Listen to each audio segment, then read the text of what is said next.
Bafoussam, en état de choc ce mercredi 26 mars après le départ éternel de maman Lido Solange, âgée de 47 ans, et deux de ses enfants, Mafoni Ange de 7 ans et Bouffeux de 10 ans, passés de vie à trépas suite à la consommation des ignames récoltés par la mère à proximité de leur domicile situé au bloc 15 dans le quartier Ngouaché. Profondément sidérés, leur entourage n'en revient pas. C'est choquant, vraiment. Une maman qui accouche ses enfants et pas un seul jour avec les enfants comme ça, vraiment, c'est inexplicable.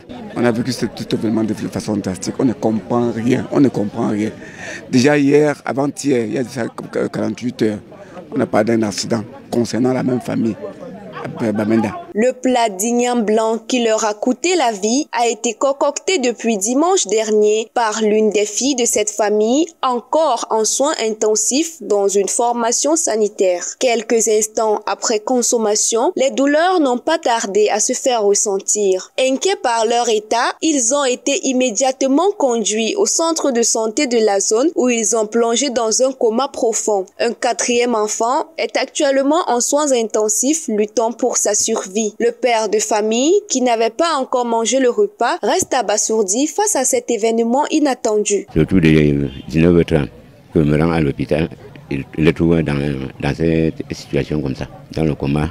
Et hier matin, la première est morte à l'hôpital de Fomla. La deuxième maman est morte vers les 15h, oui, hier. Quand il était déjà à l'hôpital de Fomla pour vouloir sortir le corps de ma fille là.